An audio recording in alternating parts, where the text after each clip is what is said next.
Okay, so good afternoon, everyone, and I just want to thank Shawns Book for joining us. If you remember, I interviewed Shaun probably like 2 years ago, was it, Yeah. Shaun? Yeah, that sounds about right. Yeah. Okay, so a lot's changed since then. Of course, we have a lot of new members who may or may not have come across the video recording we have in our online site there for Shaun. But Shaun, thanks for joining us. David, thanks for having me, man. I'm excited. Love to be back.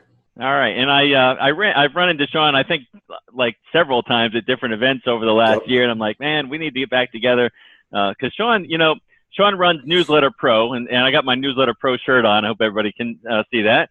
If you're listening to the audio recording of this on my app, I have my Newsletter Pro shirt on. Thank you, Shaun, for sending that to me. Your team is great to work with. Thank you. So anyway, so the thing I wanted to mention though is that Shaun does a lot more than newsletters. So that's why I wanted him on this program here today, because he is a master at building businesses. He runs coaching groups. He works with small business people internationally and helps them grow their businesses. But of course, he's got his own business, which is running the Newsletter Pro business. So I know most of you are doing some kind of newsletter. Some of you have a digital one. Some of you are sending out kind of a templated one that's the same. Everybody has the same one. It's just kind of generic. And a really small number of you have actually gone out and tried to create something customized.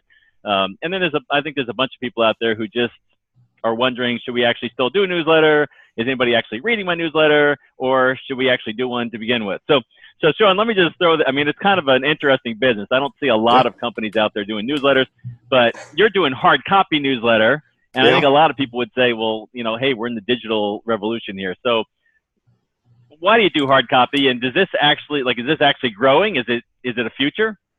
Yeah. Okay. So great question. So yeah, let's start with, does hard copy actually work?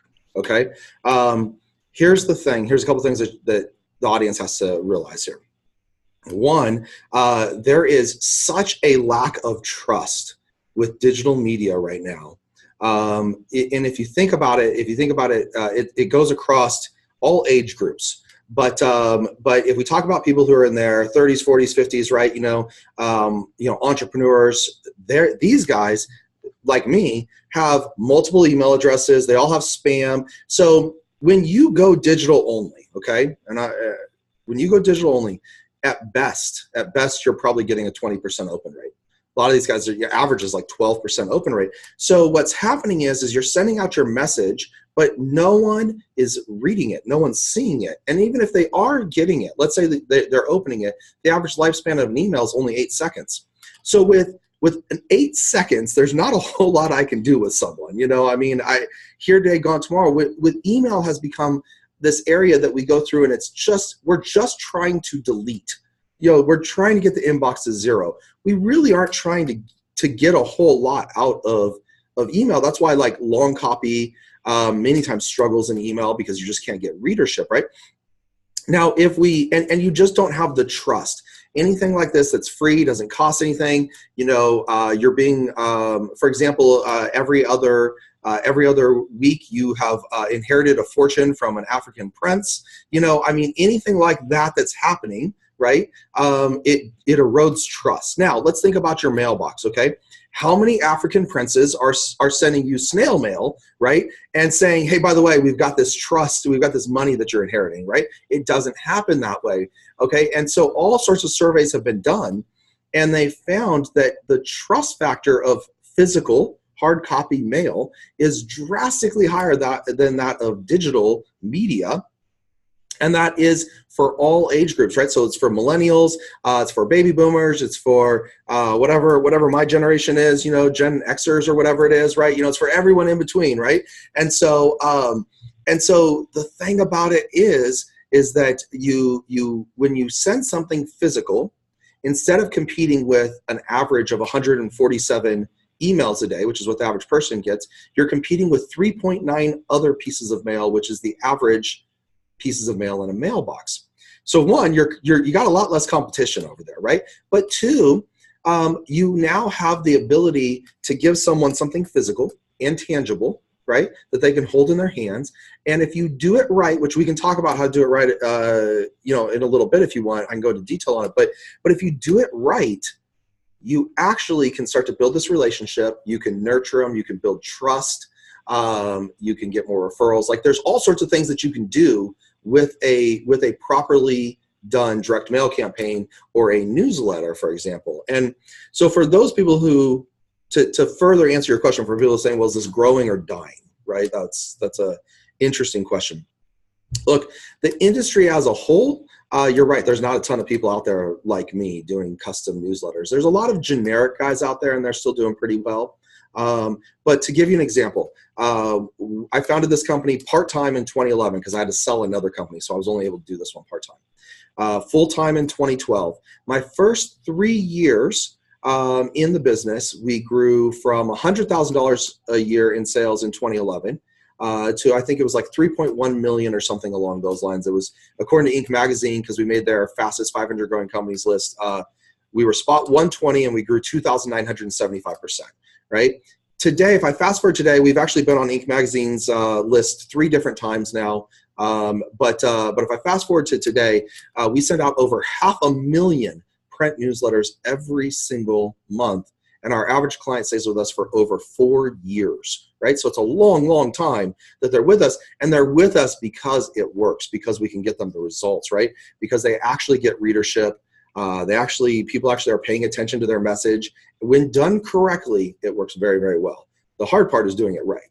So I definitely want to get into that, but yeah. Let me just take a step back, because I know you've done some interesting things. You mentioned selling another business, and I think you were in the dry cleaning business for a while. And I know you ran the hot dog stand, which is like one of my favorite things. And I would have bought a hot dog from you, by the way, if I had seen you. But tell me just quickly, like, how did you get into this business, and what does this business look like? So I'll start. I'll start just a little bit further back, and then I'll jump into how I got in this business. So, I had a really interesting life event, I guess is what we can call it, happen to me. And that was, it actually happened when I was 16 years old. And so at 16, I get this phone call from my ex-girlfriend, and we've been broken up for a couple of months, and she is telling me her good news, which is that she's pregnant. Now, I was very, very confused at 16 years old why she's calling to tell me this. I congratulated her. I was like, congratulations, I guess. And she's like, well, congratulations, you too, because the baby's yours. And I'm like, no, hold on here. Hold on. We've been broken up for 2 months. And she's like, yep, that's kind of how this works. So anyhow, I became a dad actually a couple of weeks before my 17th birthday. And when that happened, I had to figure out what to do with life, right? I had to grow up super, super fast and figure out how I was going to pay bills and how I was going to, make real money, because my job at Chuck E. Cheese, making $4 an hour or $4.25 by that time an hour, wasn't going to cut it. I would have killed for a $15 an hour minimum wage, right? But no, I mean, I wasn't making any money, and I needed to make money. And so anyhow, I started really studying business, and I've been studying business ever since. And as you mentioned, I've owned a dry cleaning company and hot dog stands. And so I spent my 20s buying and selling companies. That's what I did in my 20s. I would try something. I'd be like, oh, that's pretty cool. I'd make some money at it. I'd flip it and sell it. And then I'd go on to the next thing. And I would say, I literally would make a list every time. I'd be like, okay, this is the stuff I liked about that company. This is the stuff I hated about that company. And the next business I would buy into would have less of the stuff I hated and more of the stuff I liked. And I kind of just kept building out companies that way. So that was kind of my 20s.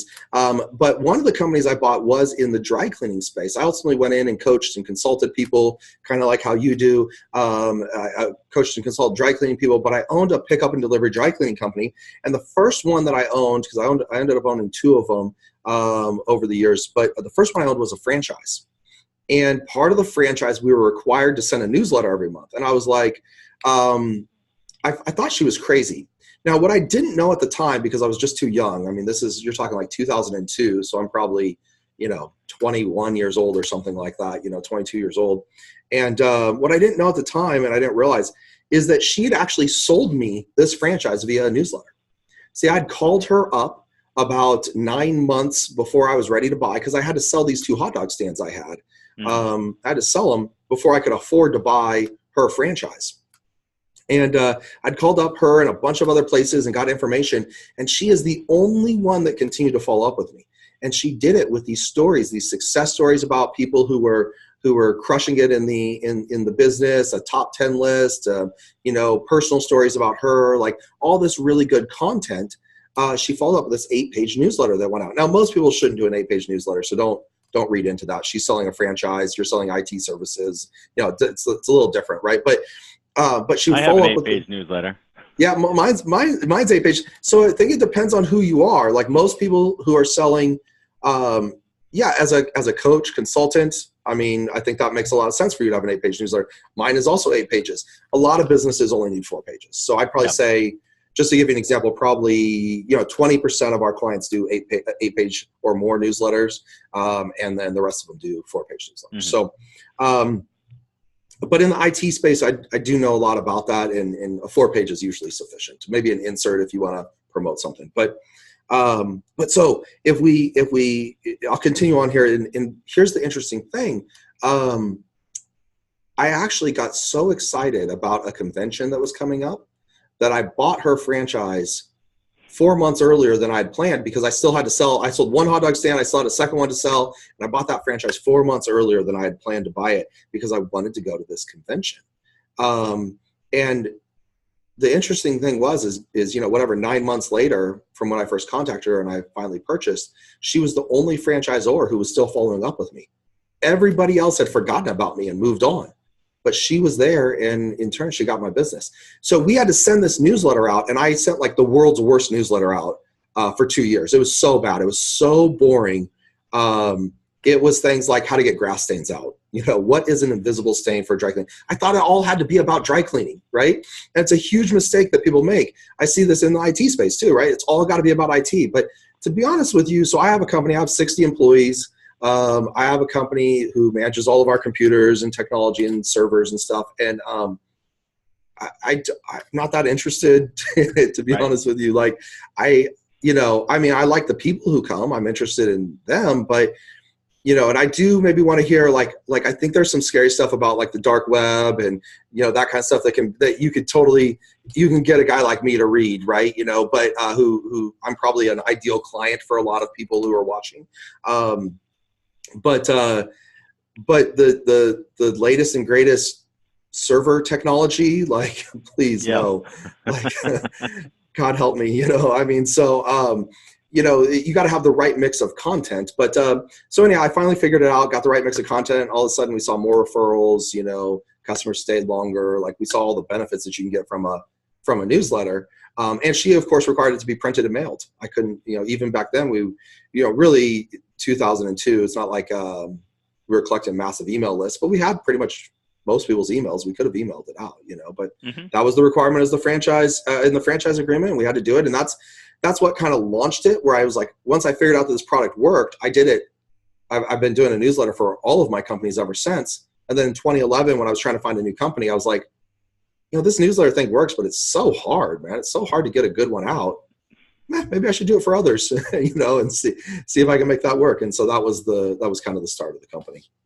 Wow, that's cool. So, so you've grown your company, and I want to get back to the how the newsletter should work and how it should be constructed. But I am interested in how you grew your company so quickly, because I know a lot of people who are listening to this right now have had a company that is the same size and has been the same size for 20, 30 years. I mean, I meet these people all the time in the IT business, and they're just flat. So talk a little bit about, the number one problem they tell me is I can't get enough leads. I can't tell you they're doing all the right things, but maybe you can just give us a little snapshot. Here's how I approached it, and here's the kinds of things I did to really grow this thing. Yeah. So, well, if I'm thinking about, there's a lot of different things you can do, right? Okay. And we can talk, in fact, I'll talk a little bit later about one of the issues that it really might be, because maybe it's lead generation, maybe it's lead conversion. So that's a whole nother story, which we'll get into a little bit on later if we're going to talk about some of the details of newsletters. But if we're talking about lead generation, there's a couple things that you can do from a lead generation standpoint, right? The biggest thing, probably one of the biggest things you can do is to figure out how to bridge the gap, right? From suspect, right? So someone who you think might be interested, and maybe even they think they might be interested, right? To prospect, and then to client. And here's what I mean by that. if I don't know how many, I mean, if they've been doing this 20, 30 years, they're probably not single anymore. Okay. But I want everyone to remember back when they were single. Okay.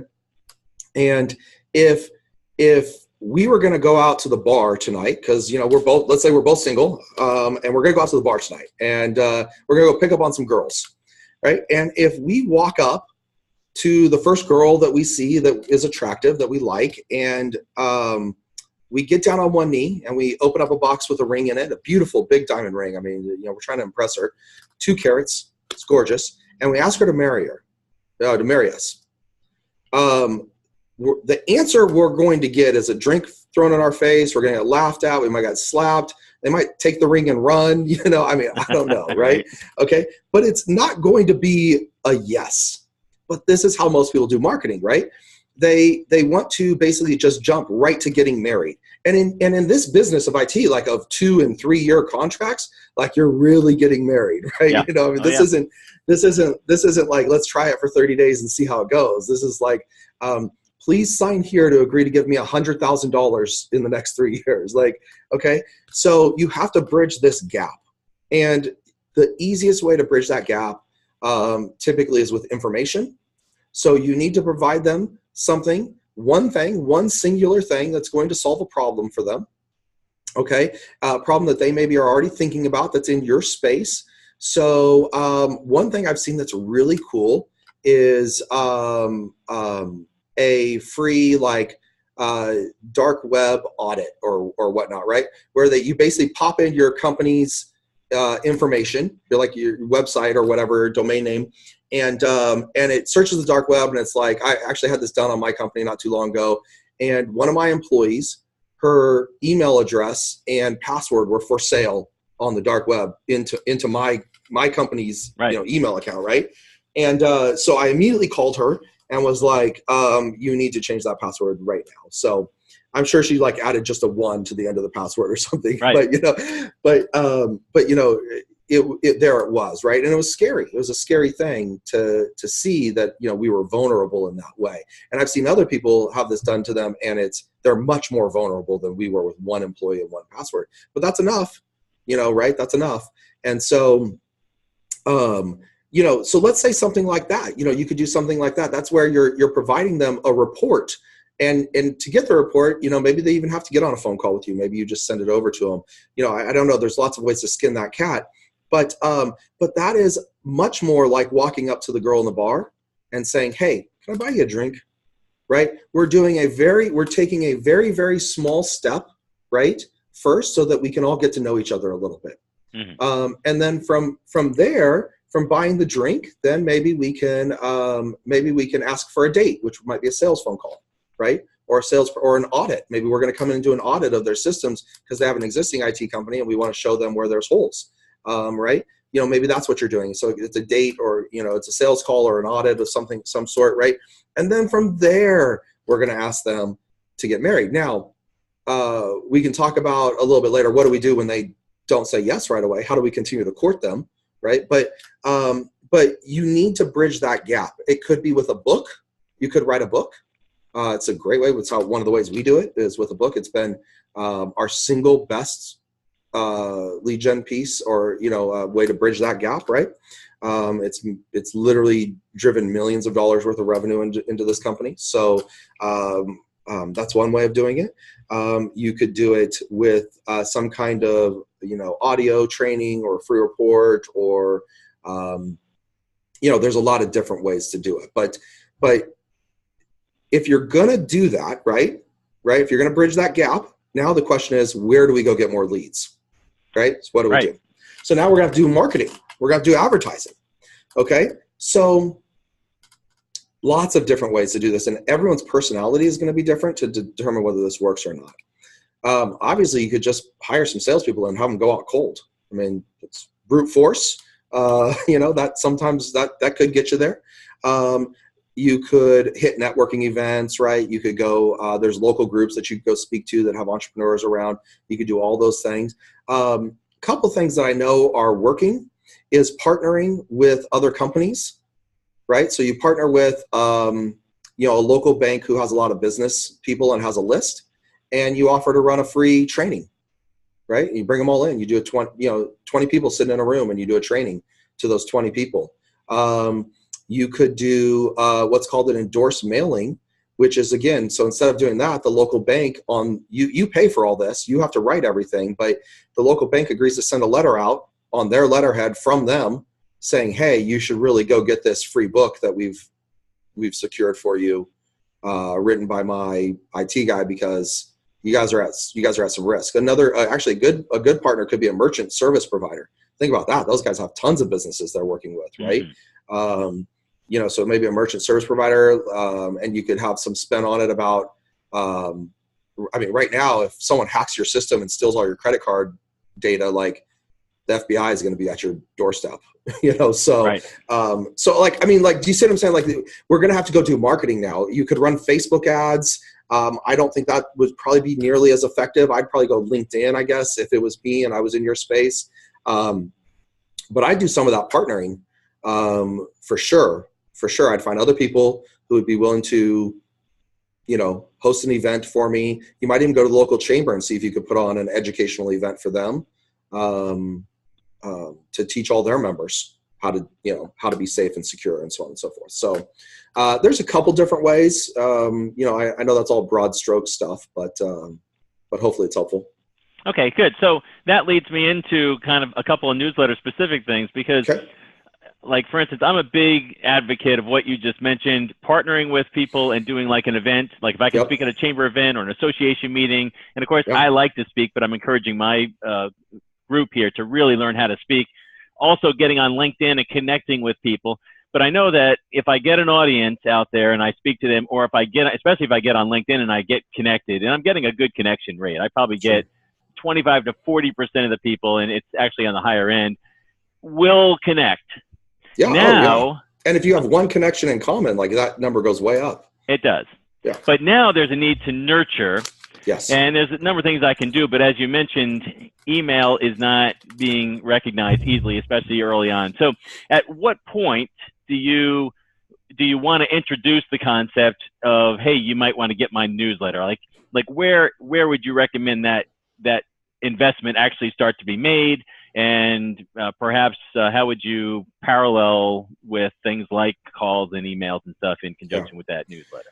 So look, the moment you become a lead, we start sending you the newsletter at the next time it goes out, right? So like, our newsletter is probably actually hitting people's doorsteps right now as we speak, here as we record this. It's that time of the month for us. And so we put you on the very next list as a prospect, because I need to start building that relationship, and I need to start standing out from everybody else. So I would even do it. Let's say that they have 6 months left on their contract with another company. First of all, I would be calling them like 3 months out, trying to steal that deal, right? But they would absolutely go on my newsletter list at that point too, because I have an opportunity to go out and build a relationship with them, and I know their current guy or gal is not doing that, right? They're just collecting a check. So we put them on immediately, but now again, I'm not telling you don't send email. We send email, obviously. Maybe not as much as others do. I got one right here from you. Yeah, totally. Right. Look, and here you are. There I am. Yeah. So we send email. Don't get me wrong. It absolutely happens. And you should still do it, because you got to communicate with them in the media that they prefer to be communicated, in, right? So we send email. And usually as a support piece, it's following up something that we're doing. So what I'm going to do is I'm going to put them into my drip campaign. So we use Infusionsoft, but they drop into a drip campaign, and we do a combination of mainly educational, nurturing emails with small calls to action. Again, I'm trying to take the next step. So think about it like this, okay? Everything that I'm doing with a prospect is getting them to move to whatever the next action it is, and I need to segment the list to do that. So if the first action is that I need them to take my lead magnet, right? I need to take my free dark web audit, right? Okay, so then I want to have a series of emails and maybe even offers in the newsletter that push just those people to take the free dark web audit, right? And then once they take the audit, I need them to get on a phone call with me. Let's say that's my next step, is to schedule a call. Well, then those emails and the stuff in that newsletter, right, And and I'm not talking about changing the whole newsletter. I'm talking about like literally just different inserts. You put like what we call an FSI, a freestanding insert. You just have different inserts for different portions of your list, right? And those people get an insert that's pushing them to get on a call, right? To schedule with us, right? And then customers are going to get something. They might not get any insert. Like they may get zero because I don't have anything else to sell them, let's say, right? Okay. And then once they get on the phone call, I might be driving them to a second phone call because they didn't buy, right? So, or I might be driving them to a, are you still interested? Are you not interested campaign, right? Something like that. So that I know whether I should keep following up with them or not. So it's a whole process that you build out. And with that process, you're able to convert more of those leads because your competitors are not doing any of that. Like they're doing absolutely zero of that. Right. And so you just stand out so far above and beyond that. The funny thing is when you do that, all of a sudden people are like, how do you do marketing? Like, what, you guys are so good at it. Like they start asking you for marketing advice and stuff. But yeah, you want to move people through that funnel, right? Suspect, maybe they're interested. So like we're speaking to them at an event, right? That's a suspect, right? To prospect, they've requested some information from us, the free dark web audit, right? And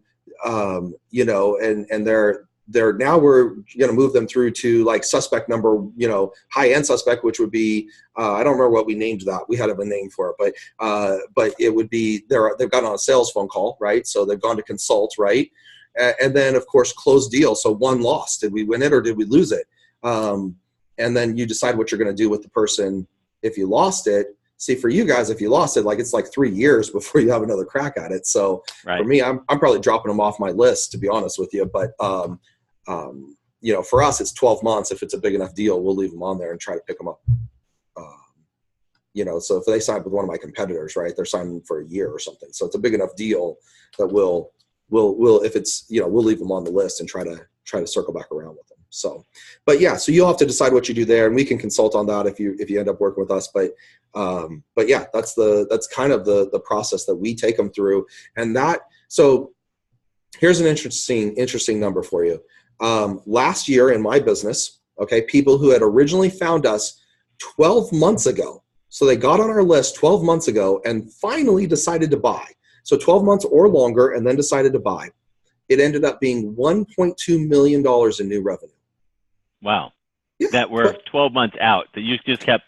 I just kept nurturing them, just kept sending them the information. Hey, can I help? Anything I can do for you? Answer any questions? Can I help? Hey, here's some cool stuff. Thought you might like this. Like literally just dripped on them over 12 months. At 12 months, they're literally getting one email a week from us. It's our weekly email newsletter, right? And they're getting one print newsletter from us a month. That's what they're getting. It's not like we have this robust marketing campaign for people who have been with us, been a lead for greater than 12 months, right? Right. The thing about it is that there's no way we would have gotten $1.2 million worth of new revenue had we not been dripping on them that whole time, because they would have forgot who we are, what we did, and that we were even still in business. Right. So that drip can be worth a lot of money. Yeah, it seems like it. So let me just recap a couple of things that I heard you say. I am looking for prospects in a number of places. I might be speaking, handing out LinkedIn. As soon as somebody seems to express any interest, they become kind of a prospect in my mind. And at that point, I really want to nurture that relationship. So I'm going to start sending them my newsletter. I might have an insert in there. I'll probably be following up through some kind of drip campaign simultaneously with that. Yeah, phone calls. And I'm looking at the long haul. So it could be 12 months for this person. But if I'm doing it constantly every month, somebody's maturing. That's the goal, right? Totally. Okay, I mean, that's the way we do it.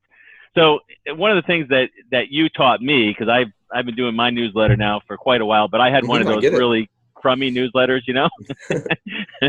So I newsletter hacked. Is that a word? I newsletter hacked your letter. It happens all the time, so I see it all the time.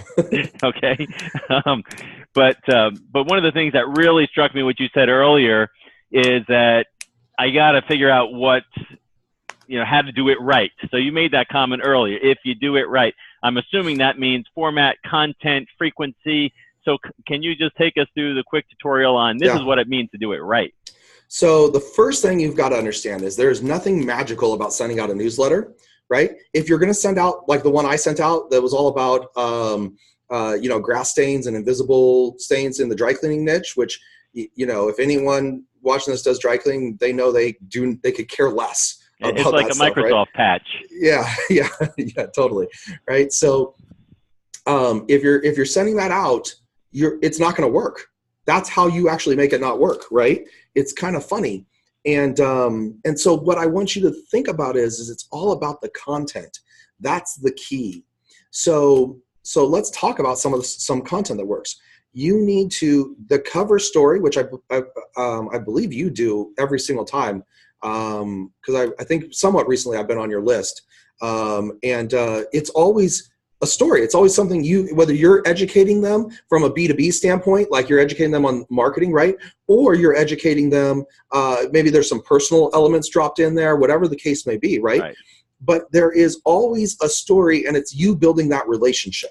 See, people do business with people they know, like, and trust, okay? And you have to build that trust and build that relationship. And the way you're going to do that is to open up behind the curtain a little bit, right? So to speak, let them see who you are, let them see the wizard back there. And you might be thinking, Shaun, I'm not that interesting. No one cares. Okay. I get it. That really is all of us. None of us are really that interesting. The hot dog stand is pretty interesting. It is interesting. It is interesting. There's always good stories. But since our last name's not Kardashian, there's no way we can be that interesting. And so, but what you want to do, right, is you want to come up with some, first you can pull on stories from the past. That's one of the easiest ways to do it. But come up with 5, 6, 7 topics that you're willing to open up about. Okay. And you're willing to let people see behind the curtain. So you saw me do this earlier. Okay. So I kind of set this up so I could, because I figured we'd get to this question. I usually do. Okay. When I told you my backstory, and I said, hey, I had this kid at 16 years old. Like, I tell that story. That's a story I am okay with telling. Okay, it's personal. Was a huge pivotal point in my life. It actually set me up for who I am today, because instead of going out and partying like all my friends did in their 20s, I was like reading books and learning business and running hot dog stands and things like that, right? And so it set me up for my success today. All of that, is something I'm willing to tell. Now, I absolutely have stories that there's no way on God's green earth that I'm relaying those in a newsletter or here or whatever the case may be, because we all have those, right? Mm-hmm. We all have those private stories that you don't want to share, and that is okay. And so I'll give you a couple examples of stories that I share, because they don't all have to be extremely personal, like the Have the Kid at 16 story, right? So another thing I talk about is I have 5 boys. So I have 5 kids. They're all boys, which makes it very, very fun at my house. And the oldest one, though, has now moved out, because I have him at 16. He's 22 now, right? And so he's moved out, leaving me with 4 boys. And I'll talk about them because I work with a lot of entrepreneurs, right? So I'll talk about the fact that my 12-year-old is like, he wants to be an entrepreneur. His plan is either to be an NFL quarterback or an entrepreneur. Okay, that is like his life. Which plan. one's harder? Yeah, well, listen. If he can get in the NFL, good for him. But I'll talk about that he is allowed to go and solicit the people on my street. Okay, so I actually live on like a court, but he can go down the court a little bit, right? And because I live at the end, and so there's a stopway. And so I'd probably say it's about 12, 14 houses he's allowed to hit. And then he's allowed to hit the other 2 houses like right next to me on the court, right? And that's it. That's all he's allowed to solicit. This kid during winter, we live in Boise, Idaho. So he goes out and hits the same like 14, 16 houses and offers to shovel the driveway. And he'll do it every time it snows. Like, so they may have said no every single time it snowed last season, but he still knocks on their door and asks them if he wants to shovel his driveway, right? And he'll go hit them up for car washes or house sitting or whatever the case may be.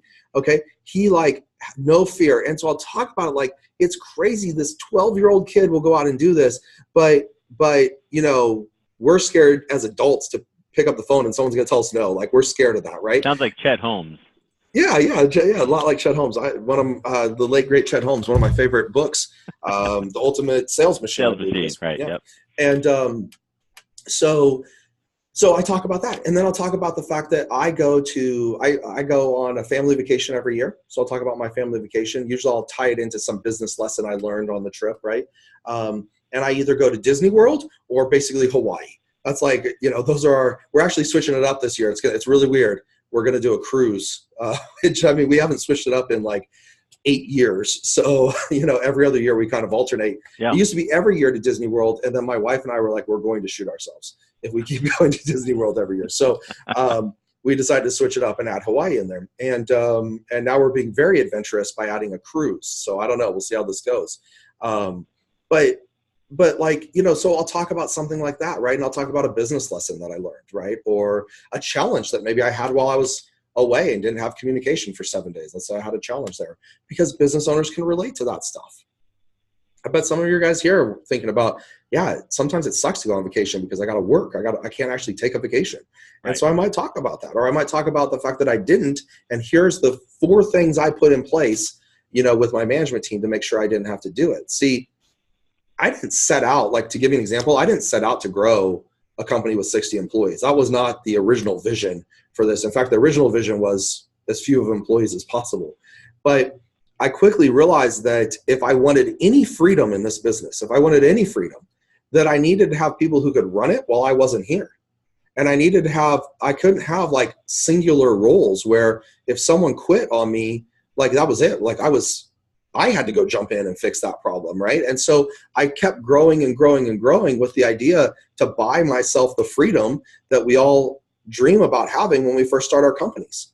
That's the reality of where we're at. And if I'm sitting here talking to, if I was just having a one-on-one conversation with some of the entrepreneurs watching, that would be my question. Like, the stuff you're learning here and that David's teaching and stuff, like, if you really think about what it is that you want and you get very, very clear on it, and it is that you want that freedom, like what I wanted, then you owe it to yourself to go implement, to figure this out. Maybe it's not easy, but man, it's a hell of a lot easier to figure it out and grow some, so that you don't have, you're not like the slave to the business. You're not the tech guy they have to call when the first tech guy calls in sick, right? Like 4 guys have to call in sick before you get the phone call, right? A whole lot of bad things have to happen around here before they call me to go out there and be the writer to interview you, to ghostwrite your content, right? I mean, like 10 people have to go down before that happens, right? So, it's one of those things where that's why I set the business up. That's why I wanted to grow. I was trying to buy the freedom back, and I've been pretty successful at it. I won't say it's 100% of the time, but I can go on vacation. The last vacation we took was to Hawaii, and it was just my wife and I in May. And I called and checked in once for 30 minutes. And actually I didn't even mean to do that. I called to ask a question, and I happened to, the managers were all in a manager meeting, and I stayed on the phone for 30 minutes to catch up what was going on, because we weren't doing anything in Hawaii. We were just like lounging around the hotel room. So I didn't even have to do that. I just had a question on something. So, that's why I want to grow. And if that's something you want, then I'd tell you that's why you need to pay attention and grow and put this kind of stuff in place if that interests you. Yeah. So let me just recap on and see if there's anything we're missing here. So doing it right.